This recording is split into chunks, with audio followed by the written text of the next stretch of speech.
घर में क्या क्या रिस्ट्रिक्शंस लगी हुई हैं। हर घर के रूल्स होते हैं, हर घर की पाबंदियां होती हैं। मतलब जैसे फॉर एग्जांपल हमारे घर की अगर मैं आपको मिसाल दूं तो भाई घर की पाबंदी है कि रात को 11 बजे के बाद फ़ोन हमारे कमरे में शिफ्ट हो जाएगा ताकि बच्चे टाइम पे सो जाएं।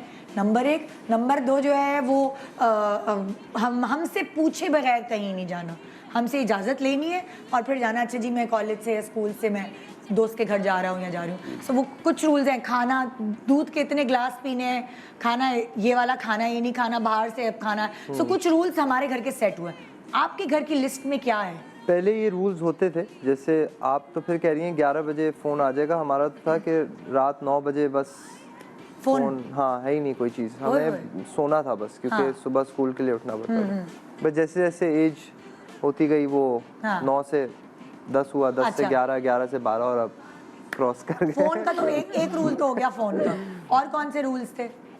और कोई स्पेसिफिक ऐसा रूल नहीं है। पैसे खर्च करने के हिसाब से कोई रूल थे भाई इतना करना है इतना नहीं? क्योंकि बच्चों का तो हाथ खुल जाता है, सुने वहाँ पिकनिक पे जा रहे हैं पैसे 4,000 दे दें, सुने वहाँ क्रेप मगर वो कन्विंस कर ही लेते हैं ना। लेकिन ये कि इनको फिक्स पॉकेट मनी मैं देता था, अभी भी एक फिक्स अमाउंट उनके पास होता है। वो अभी तो माशाल्लाह कमाऊपूत हो गए। तो ये है कि हाँ, तो अभी तक हाथ पे अम्मा अब्बा के पैसे रखना शुरू किए? नहीं बच्चे रखते हैं गर्मी।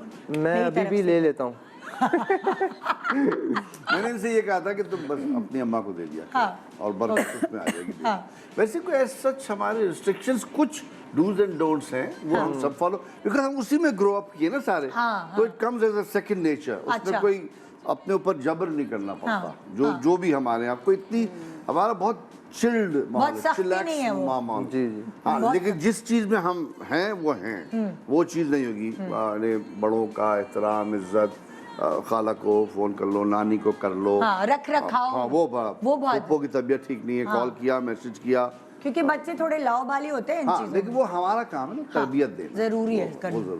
अच्छा तुम क्या करती हो? जो कमाती हो अम्मी को दे देती हो या खुद अपने पास? वो मम्मा के पास ही जाता है। हाँ फिर वो फरमाइशी प्रोग्राम होता है तो क्या होता है वो? फिर ये होता है कि मम्मा से डिस्कस किया जाता है कि मम्मा मुझे ये चाहिए, फोन चाहिए, फलाना मॉडल आ रहा है, मम्मा ये चाहिए, तो वो मम्मा का फिर होता है फोन का ही है ना, गैजेट्स से शौक भी है। फिर वो भी है कि काइंड ऑफ नीड बन जाती है व्हेन यू आर वर्किंग। तो आपका जो है आपको कभी कभार अब तो खुद शूट करना होता है कभी कभार घर पे, तो उसके लिए फिर मुझे ज़रूरत पड़ जाती है कि अब नया फ़ोन चाहिए। मेकअप खरीदा, लाइक कहाँ आप इसका हाथ रोकती हैं, कहाँ पाबंदी लगाती हैं कि ये बस भाई इस पे इतना खर्च नहीं करो, उस पे इतना खर्च नहीं करो? मैं पाबंदी लगाती हूँ कि कपड़े इतने ज़्यादा हैं और शूट पे तो आपको ड्रेसेस पहनने पड़ते हैं, शलवार कमीज। बिल्कुल। और ये लोग वेस्टर्न कपड़े मतलब इनको पता ही नहीं है कि इनके पास इतने कपड़े हैं। और वो कवर्ड में, आपको पता है बच्चों की कवर्ड कैसी होती है? खोलो तो गिरते हैं। हाँ, और पता है कुछ चीजें ऐसी हैं जो पहनी ही नहीं है और खरीद के रख ली। तो ये एक आपकी तरफ से एक पाबंदी है कि भाई से मतलब बड़चड़ होती है। मैंने कहा यार कपड़े रखने की जगह नहीं है, तुम लोग खरीदे जा रहे हो और तुम्हें भी नहीं पता कि तुम्हारे पास कितने कपड़े। उस पर मैं बहुत नाराज। अच्छा एक छोटा सा ब्रेक ले रहे हैं, ब्रेक के बाद वापस आ रहे हैं। तो मैं आपसे भी जरा पूछूंगी, अक्सर ये होता है कि भाई यासर की चीजें जो है वो गायब हो जाती हैं, तो पता चलता है जी बेटे के कमरे में चली गई। तो एक स्टेज ऐसा होता है कि मेरी चीजें गायब हो जाती हैं, मुझे बेटी की अलमारी से निकलती है। सो ये भी स्टेज जिंदगी का बहुत मजेदार होता है।